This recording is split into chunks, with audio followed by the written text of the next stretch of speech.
Sir কোথা থেকে আসা হয়েছে আপনার? মুর্শিদাবাদ ডোমকুল থেকে স্যার। তো কি সমস্যার জন্য এসেছেন এখানে? আমার 2 বছর থেকেই নার্ভের প্রবলেম, তো এখানে হয়তো শরীরটা কাঁপে, হয়তো ভালো হবে বলে এসেছি এখানে। তো এখানে যে আপনি থেরাপি নিচ্ছেন, আপনার অসুবিধা কিছু হচ্ছে না তো? না না, অসুবিধা কিছু হচ্ছে না। তো আপনার যে ঘুম হতো না বা শরীর টানছান করতো?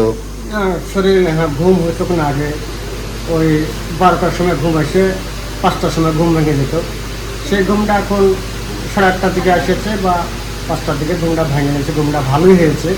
বা দিনেও 1.5 ঘন্টা ঘুম হয়েছে। তো ওখানে আমাকে অন্য বাড়িতে কোথাও যদি 1 ঘন্টা ঘুম পারতাম দিনে, তো রাত্রে 1টার সময় ঘুম আসতো, ঘুমই হতো না।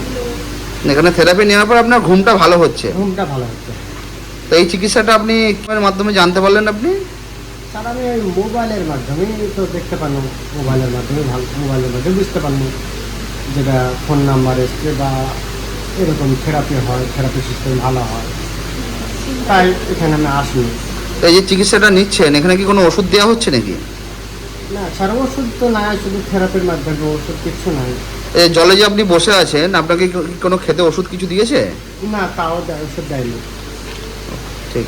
ওষুধ দেয়নি। তো আদা মুখে দিয়েছি, আদাটা হয়তো বুঝাইছে গ্যাসের জন্য মুখে দিয়েছে, আদাটা খাচ্ছি, তারপর যে কোনো ওষুধ না। ওষুধ ছাড়াই সুস্থ হচ্ছেন? ওষুধ ছড়াতে হচ্ছে, আরও তো লোক হয়েছে, দেখুন চলে গেল। ঠিক। আমি তো কমেছে, মানে এই রোগটার জন্য আপনি 2 বছর ধরে ভুগছেন? এখানে ওখানে ঘুরছে, ভালো হয় ভালো হয়নি?